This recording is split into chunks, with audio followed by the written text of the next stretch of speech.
मतलब 10 लाख तो आपकी जेब में आ गए। अब ये 10 लाख आपकी जेब में आ गए, मशीन आ गई। सोयाबीन का किसान सोयाबीन निकालेगा, पहले ऑयल कंटेंट आपके सोयाबीन में कितना है वो देखेगा, उसके बाद में वो तेल निकालेगा, आपको तेल देगा, आप अडानी को तेल बेचोगे। 20,000 वाला किसान 60,000 रुपए तक कमा सकता है अगर वो तेल बेचेगा, ऑयल मतलब ऑयल केक बेचेगा। बेचने का तरीका चेंज करो ना भाई साहब। दुनिया में इस तरीके से भी खेती होती है, आपकी खेती ऐसी होती है ना सही। बहुत सारे लोग ये करते हैं ना, अभी कुछ खेती में ओले पड़े थे, बहुत सारे जगह पे ओले पड़े, बारिश हो गई, गेहूं का नुकसान हो गया, चने का नुकसान हो गया, न जाने क्या क्या हो गया है, क्योंकि भगवान के भरोसे था है हम सब। अब मुझे एक मेरे भाई का फोन आया जो गांव में रहता है, कजिन है मेरा, बोलता है कि वो ओले पड़ गए अपने यहाँ पे, तो गेहूं तो चला गया और संतरा था वो भी चला गया।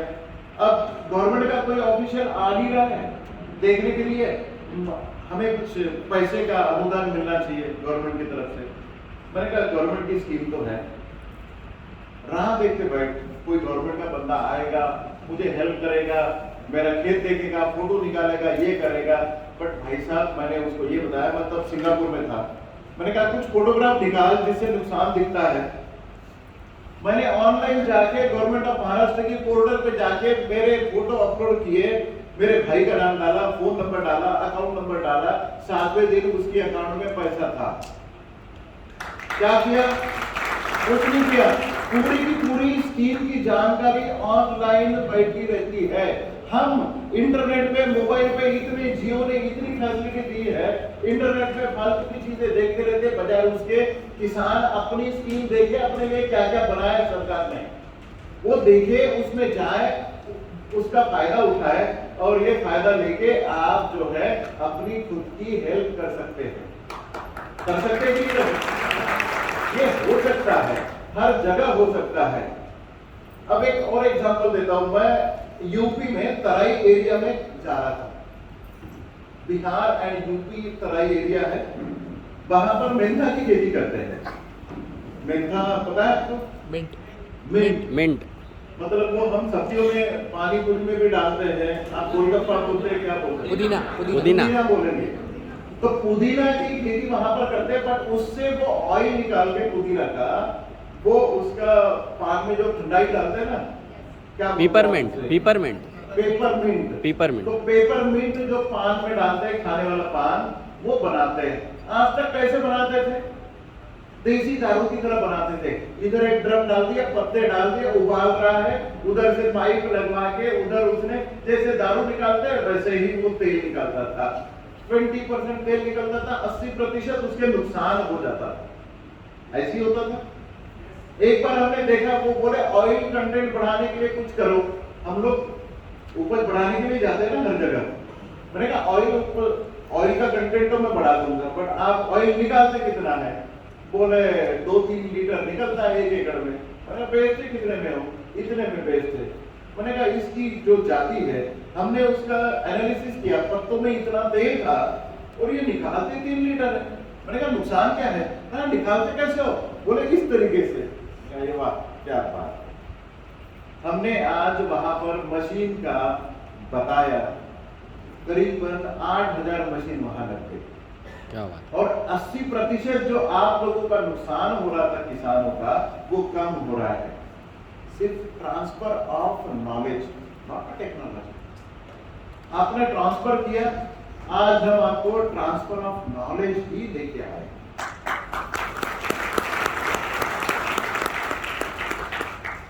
बहुत सारे लोगों ने ये सुना होगा कि ऑर्गेनिक खेती और सेंद्रीय खेती, जैविक खेती के बारे में सुना है आप लोगों ने? किसान भाइयों ने, सर आपको बहुत नॉलेज है, आप शांति से बैठे रहे, आपके बारे में हम अलग से बात करेंगे, ठीक है ना सर? उछल कूद होती है जिसे नॉलेज होता है। हम कुछ बताने आए हैं किसानों को, हमें बताने दीजिए, आपको पूरा ही पता है।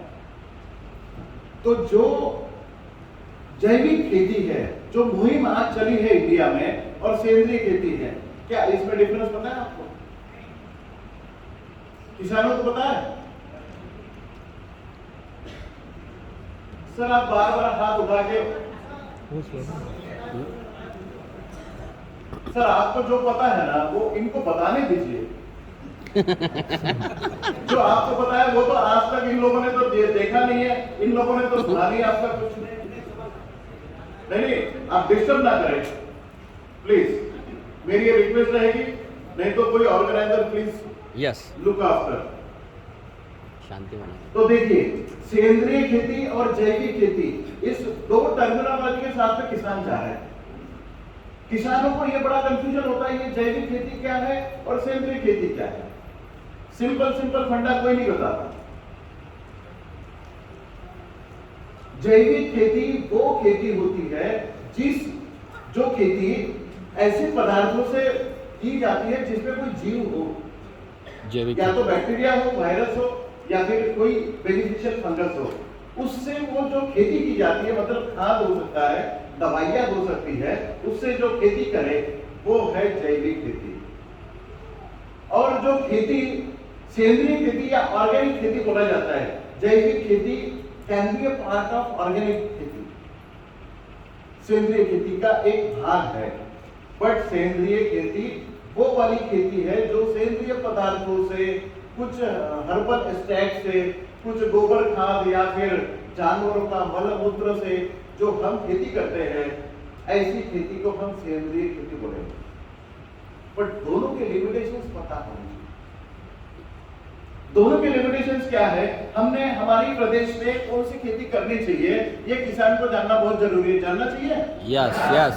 अगर जैविक खेती अगर आप करते हैं, अगर आपके खेत में 32 डिग्री सेल्सियस के ऊपर में अगर टेम्परेचर चला जाता है, कितना 32 डिग्री सेल्सियस,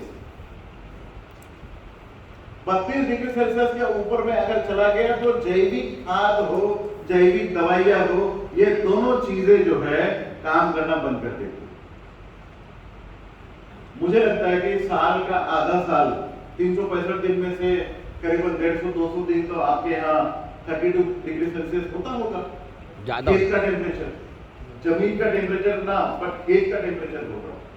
जब ये टेम्परेचर अगर आपका बढ़ता है 32 के ऊपर में, तो आपके खेत में ये रिजल्ट जरूर नहीं मिलेगा।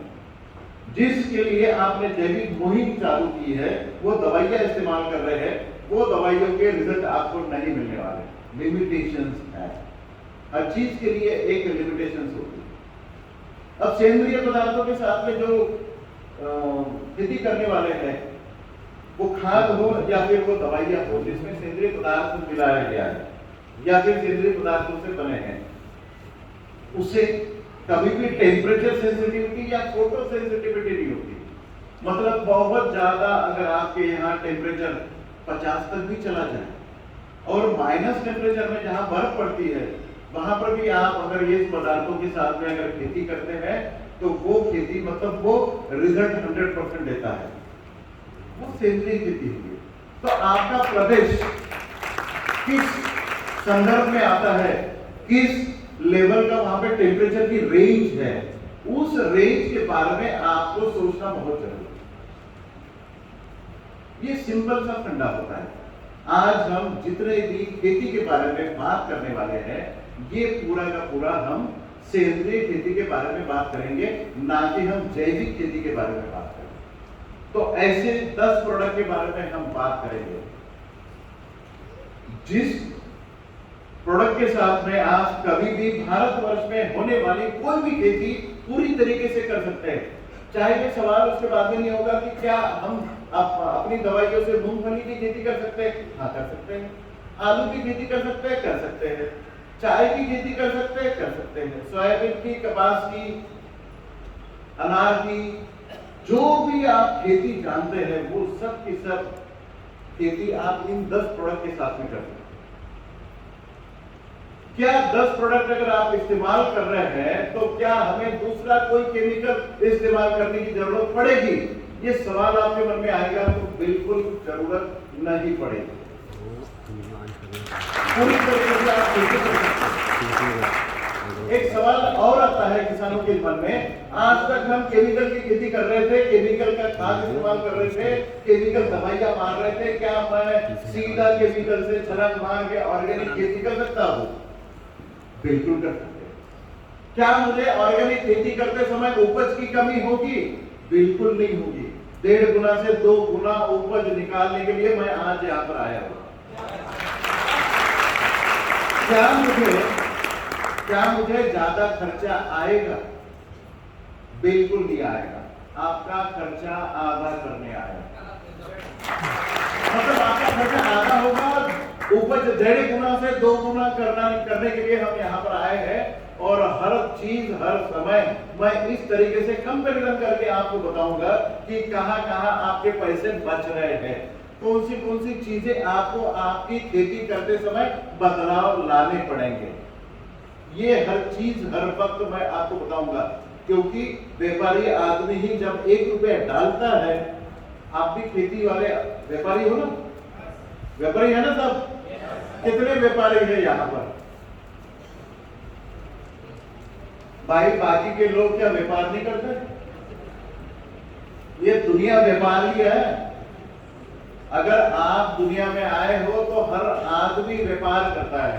व्यापार का मतलब क्या होता है? आप दुकान के पास गए, आप लेडीज मैडम लोग सब्जी लेने जाती है, फिर 5 रुपए का ये धनिया है, नहीं 2 रुपए में दे दो, निगोशिएट करते हो ना आप लोग।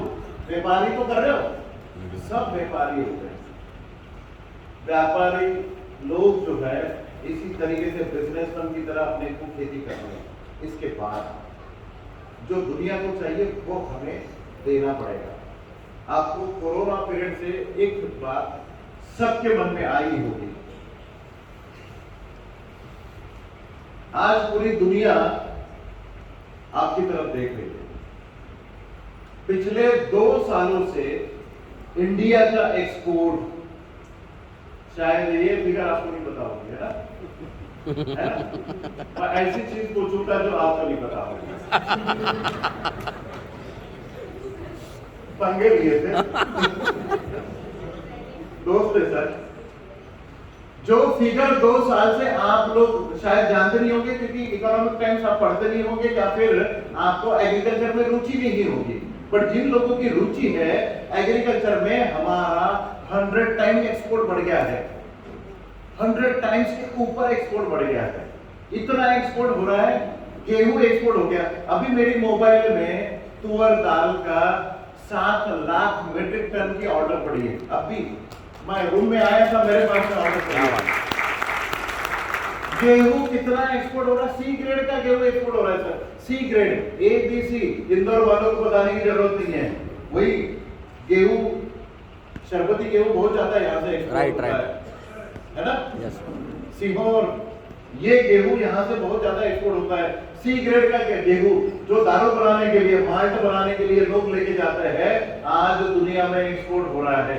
दुनिया सब आपकी तरफ देख रही है। आज चावल जा रहा है, गेहूं जा रहा है, दालें जा रही है, फल जा रहे हैं। अभी जापान के PM आए थे ना? यस सर आए थे। क्या किया उन्होंने? नहीं पता, मैं उस मीटिंग में जाकर बताता हूँ। जापान के जो PM आए थे अभी, आज इस बार एक एग्रीकल्चर एग्रीमेंट पे साइन करके गए हो। कौन सा था? Agriculture agreement. First time Japan में भारत का आम एक्सपोर्ट होगा, फर्स्ट टाइम। इससे पहले आम नहीं करता था जापान। सही है। इतना सा देश है सर, 2 इंदौर खड़े कर दो तो देश हो गया। राइट। जापान आज इस तरीके से उन लोगों ने अल्फांसो आम को परमिशन दी है जो एक्सपोर्ट के लिए। जापान जैसा देश अगर अपनी पैरों पे दुनिया, मैं तो ये कहता हूं कि दुनिया में जाके देखिए एक बार। पहले तो हमें ब्राउनी बोला जाता था, किसी भी देश में चले जाओ हमें तो इस गाली गलौज के साथ में साला ब्राउनी आ गया। कुत्ते से बदतर अपनी जिंदगी थी, क्योंकि हम डेढ़ शाने लोग हैं। हमें गुलामी पसंद है। 500,000 अंग्रेज आए थे और हमें गुलाम बना के चले गए। आज भी हम गुलामी हैं सर, गुलाम है हम आज भी। वो फॉरेन का बंदा टीवी पे आके एडवर्टाइज करता है कि वो वाली साबुन लगाओ, वो वाली मॉइस्चर लगाओ, वो वाला पाउडर लगाओ। वहां की लेडीज आके हमें बताती है और हमारा धंधा उछल पड़ता है। होता है कि नहीं होता है? कितने लोग फेयर एंड लवली से गोरे हो गए, वो नहीं हुआ। कौवा बबूला कभी नहीं होता।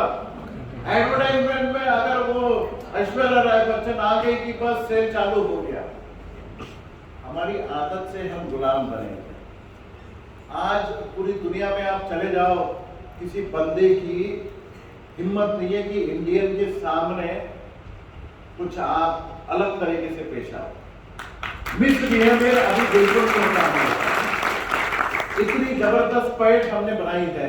भारत के लोगों ने अपनी इतनी इज्जत तो कमाई ली है, बहुत जबरदस्त। हर कंपनी का सीईओ इंडिया, हर कंपनी का सीईओ इंडिया।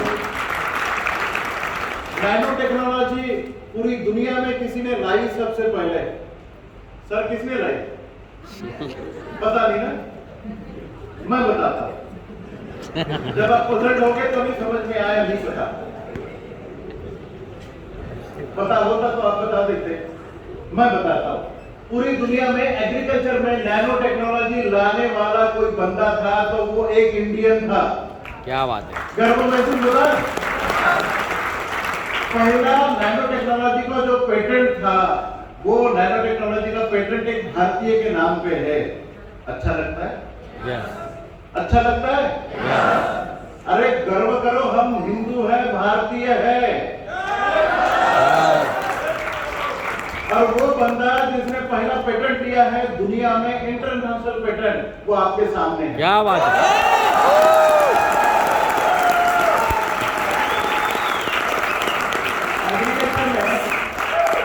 एग्रीकल्चर में पहला नैनो टेक्नोलॉजी का 3rd जनरेशन का मेरा पहला पेटेंट। वैसे मेरे नाम पे 70 पेटेंट है और ये 70 के 70 प्रोडक्ट जो है in future India group brand की तरफ से सब लोगों के लिए आएंगे। क्या बात है। हम इस बार एक डिक्लेरेशन कर ही देते हैं, क्योंकि बार बार सुनने के बाद में सर निकल जाएंगे, नहीं तो बात सुन के जाएंगे। सर हम फर्टिलाइजर में आ रहे हैं। अरे बाप रे। इसके बाद हमारा किसान, जो भारत का किसान है, बोरिया नहीं उठाएगा। वो गए वो दिन जब आप बोरिया उठाओगे, अपने कंधे पे रखोगे और आपके खेत पे जाके आप 50 किलो की बोरी से मटेरियल उठा के आप जाओगे। Nano technology but polymerize. बोलेंगे लोग इसको ने लाया था, हमें मजा नहीं आया। अब मजा आएगा जब मैं ले आ रहा हूं। क्या बात है। पॉलीमराइज मास फर्टिलाइजर में हम आ रहे हैं। इसके बाद में ना तो यूरिया डालना है, ना टीएपी डालना है, ना म्यूरेट ऑफ पोटैश डालना है, ना 18-18-10 डालना है, ना 10-26-26 डालना है। कोई फर्टिलाइजर की बोरी आपको खेत में डालने की जरूरत नहीं है। नाम नहीं बताऊंगा, अभी तो लॉन्च होना बाकी है ना Saurabh sir? Yes sir. Durgesh sir, नाम नहीं बताऊंगा, 15 दिन में लॉन्चिंग है। क्या बात है।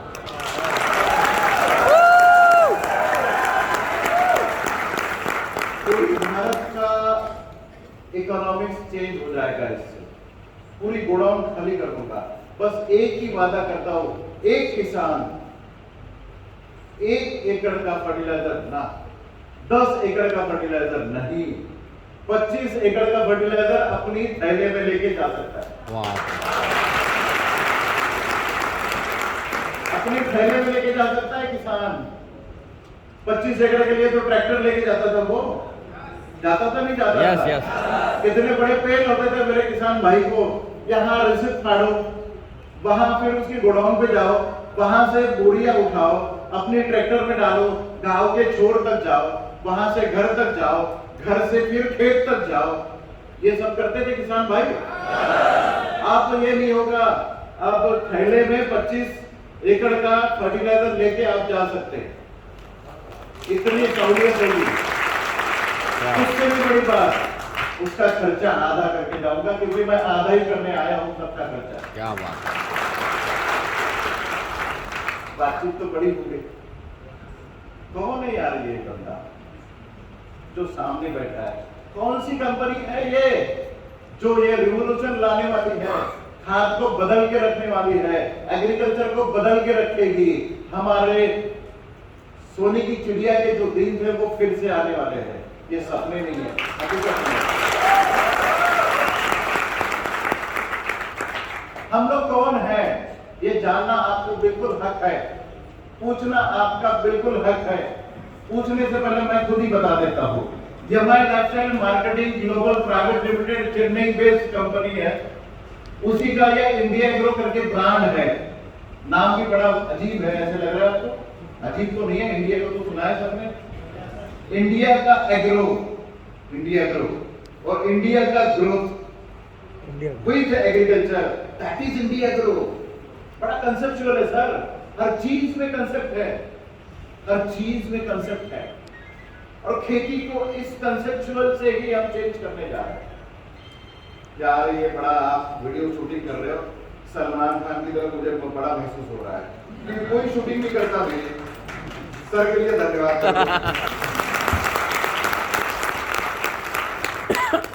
अगर हम कहते हैं कि हमारी कोई भी दवाई में पॉइजन नहीं है, केमिकल के ट्रेसेस नहीं है, अच्छा लग रहा है आपको? हमारे किसी भी दवाई में जो मैं बताने जा रहा हूं उसमें किसी भी प्रकार का कोई केमिकल का अंश नहीं पाया जाता, कोई जहर इसमें नहीं मिलाया जाता है, मिलता भी नहीं है। इसका मतलब यह है कि आप सुसाइडल अटेम्प्ट नहीं कर सकते, आप अपनी जान हमारी दवाइयों से नहीं दे सकते। भाई कीड़ा कैसे मरता है, आपका सवाल है? हाँ, सर का सवाल है, मैं पहले पूछ दे रहा हूं। अगर दवाई में केमिकल नहीं है, पॉइजन नहीं है, तो ये दवाई काम कैसे करती है? काम ऐसे करती है, ये सुनना होगा। हाँ, किसी ने जान देने के लिए अगर पी लिया तो उसका पेट जरूर साफ हो जाएगा, बट कीड़े भी मर जाएंगे अंदर के, बड़े होते हैं ना बहुत कीड़े होते हैं, तो ये मर जाएंगे, बट जान किसी की नहीं जाएगी। अगर जान किसी की नहीं जाएगी, ये केमिकल नहीं है, तो आप कीड़ों के लिए इसको खत्म कैसे करोगे? खत्म करने तो हम आए नहीं है। आज महावीर जयंती है, अहिंसा परमो धर्म। हम अहिंसावादी है सर, हम किसी की मारकाट नहीं करेंगे, किसी की जान नहीं लेंगे। हम तो अपना उसूल है, हमारा पौधा है, हमारा खेत है, ये खलियान है, यहाँ पे हमने छिड़काव किया है। जिस खेत में आपने छिड़काव किया हमारा किसी भी दवाई का, उस समय आप ये पाओगे कि वो दवाई छिड़काव किया, कीड़ा उसने देखा, उसने आपके पौधे को देखा, वो आया, खाने की कोशिश की, छिड़काव किया हुआ पौधे को उसने खाने की कोशिश की। सबसे पहले उसका 4 पॉइंट प्रोग्राम होगा, एकदम उसका कार्यक्रम हो जाएगा। पहला प्रोग्राम उसके साथ में होगा, उसका इफेक्ट होगा, उसका असर कीड़े के ऊपर में ये होगा, जब वो खाने की कोशिश करेगा उसका मुंह बंद हो जाएगा। वाह, खाना बंद, मुंह इमीडिएटली बंद हो जाएगा। जैसे हमें टॉन्सिल्स होते हैं ना सबको टॉन्सिल्स है, बचपन में बड़े प्रॉब्लम्स होते हैं लोगों को टॉन्सिल्स के। कीड़े को मैंडिबल्स होते हैं, कीड़े के मैंडिबल्स जब एनलार्ज हो जाएंगे तो मुंह बंद हो जाता है, सिंपल फंडा है। डिफॉर्मिटी यहां पर हो जाती है, गला बंद हो गया, खाना बंद हो गया। दूसरा इफेक्ट कीड़े के ऊपर में होता है कि ब्रेन स्ट्रोक आता है, उसकी मगज के साथ में जो भी बॉडी की रिएक्शन चल रही है, कनेक्शन चल रहे हैं, वो पूरे डेड हो गए, ब्रेन डेड हो जाता है उसका। तीसरा इफेक्ट उसके साथ में ये होता है कि उसे पैरालिसिस का अटैक आता है। मार रहे क्या हम किसी कीड़े को? नहीं, वो आया, खुद उसने खाने की कोशिश की। तीसरा इफेक्ट उसके साथ में हुआ, पैरालिसिस का अटैक आया। और चौथा इफेक्ट उसके साथ में ये हुआ कि उसके शरीर से डिहाइड्रेशन होकर पानी बाहर निकल गया। मतलब शक्कर और नमक दोनों उसके शरीर से बाहर निकल गए। इस तरीके से छिड़काव होने के बाद में अगर कीड़ा आपके खेत को नुकसान करता है तब पे बड़ा ध्यान देना सर। भाषा भाषा का अंतर है। अगर कीड़ा नहीं खाया आपके छिड़काव किया पौधे को तो जिंदा रह सकता है। जब खाने की कोशिश करेगा, रहना भाई, कोई कुत्ता भी आपके खेत में रह लेता है, नुकसान जब तक नहीं करता कोई फायदा नुकसान नहीं है, कीड़ा भी रह लेगा कोई नुकसान नहीं। जब खाने की कोशिश करेगा उसका 4 पॉइंट प्रोग्राम होगा। और आज सुबह आपने छिड़काव किया है, 24 घंटे के अंदर में आपका खेत कीड़े से खत्म हो गया, कीड़े नहीं रहेंगे। या तो आपके खेत से बगल वाले की खेत में कीड़ा चला जाए, आपके तो वैसे झगड़े होते हैं बगल वाले से। आप छिड़काव कर दो, बगल वाले की खेत में चला जाएगा। पर ये फिलॉसफी हर किसान को समझनी चाहिए, क्योंकि जहर नहीं है तो कीड़ा नहीं मार सकते। ये जो अपनी दिमाग में आज तक बैठा हुआ था, ये दिमाग से निकल जाएगा। सवाल जवाब बाद में होने वाले हैं। अगर आपको ये हिंदी नहीं समझ में आ रही है तो इंग्लिश में मैं आपको बता दूं, और कोई लैंग्वेज में आपको बता दूं। सवाल जवाब बाद में, क्योंकि लिंक अगर टूट गई तो आपके जैसे सब बेवकूफ बनते रहेंगे यहाँ पे।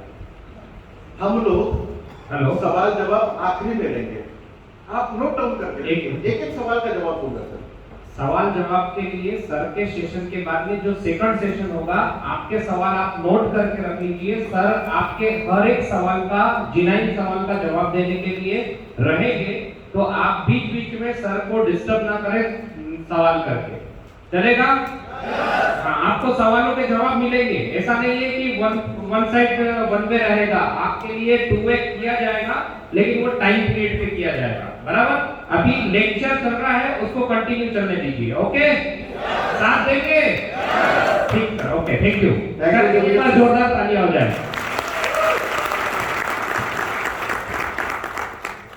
सवाल आना लाजमी है, क्योंकि जिनको समझ में आता है उनके सवाल आते हैं। और सवाल आना जरूरी इसलिए है कि जो बंदा बता रहा है या तो वो समझ में आए पूरा, नहीं तो सवाल आए। अगर कुछ भी ना आए दोनों में से तो ऐसा लगता है कि भाई किसी को कुछ समझा नहीं। सवाल आना चाहिए, बट बाद में हम इसका सवाल का जवाब दें। हम लोग कौन हैं, किस कायदे के अंतर्गत आते हैं, यह भी आपको जानना बहुत जरूरी है। अगर हम ये कह रहे, जो फिलोसफी हमने आपको बताई अभी, कि हमारी दवाई में किसी भी प्रकार का कोई विषैली पदार्थ नहीं है, जहर नहीं है, या इसमें कोई केमिकल नहीं है, बट कौन बोलता है, मैं बोलता हूं करके विश्वास रखोगे? नहीं, कभी नहीं रखना चाहिए। मुझे किसी ने बताना तो चाहिए कि ये बंदा ऑर्गेनिक है। हमें भारत सरकार का अपेडा एक डिपार्टमेंट है, अपेडा ने हमें एनपीओपी सर्टिफिकेशन दिया गया है, national programme of organic product. Ecocert Germany, इस कंपनी की तरफ से हमें ये सर्टिफिकेशन मिला है। अब चूंकि ये मत पूछिएगा कि ये इकोसर्ट जर्मनी का सर्टिफिकेशन है, नहीं। गवर्नमेंट ऑफ इंडिया ने ऐसे कुछ एजेंसियां अपॉइंट की है जिनकी तरफ से ये सर्टिफिकेशन दिया जाता है। गवर्नमेंट ऑफ इंडिया डायरेक्टली कोई सर्टिफिकेशन नहीं देती। गवर्नमेंट ऑफ इंडिया ने डिपार्टमेंट ऑफ आयुष बनाया, वो सर्टिफिकेशन देती। अपेडा बनाया, एग्रीकल्चर में सर्टिफिकेशन देती है, बट उन्होंने अपॉइंट किए हुए एजेंसी की तरफ से मिलता है। एनपीओपी सर्टिफिकेशन पाने वाली भारत सरकार की तरफ से सर्टिफिकेशन देने वाली हमारी पहली कंपनी थी। अब हो सकता है बहुत सारी कंपनियां इसमें आ चुकी होगी। दूसरी बात, हमें एनओपी सर्टिफिकेशन भी दिया गया है। एनओपी सर्टिफिकेशन वो होता है, अगर आप हमारी दवाइयों से, अभी मैं हमारी दवाइयां बोल रहा हूं, हमारा सेशन होने के बाद में अपनी दवाइयां बोलूंगा। हमारी दवाइयों से अगर आप अगले 3 साल तक अगर खेती करेंगे, खरीफ में, रबी में या समर में, आप तीनों सीजन में अगर आप हमारी दवाइयों से खेती करोगे, अपनी खेती में से केमिकल के पूरे ट्रेसेस अगर आप निकाल दोगे, तो आपकी खेती भी ऑर्गेनिक सर्टिफाई की जा सकती है। अगर वो ऑर्गेनिक सर्टिफाइड खेती से जो भी उपज आपकी निकलती है, अगर आपको एक्सपोर्ट करना है दुनिया के किसी भी कोने में, तो आप आपकी खेती की उपज एक्सपोर्ट कर सकते हैं, आप अपने बलबूते पे। ये बहुत बड़ी उपलब्धि है। ये एनओपी सर्टिफिकेशन भी हमारे पास में है। हमारा सर्टिफिकेशन लेके, ऑर्गेनिक सर्टिफिकेशन लेके आपका केमिकल एनालिसिस की भी जरूरत नहीं पड़ेगी, आप सीधा एक्सपोर्ट कर सकते हैं। ये बहुत बड़ी उपलब्धि। इन लोगों ने हमें ऑर्गेनिक माना है, इसीलिए हम ऑर्गेनिक एग्रीकल्चर में काम करने लायक बने।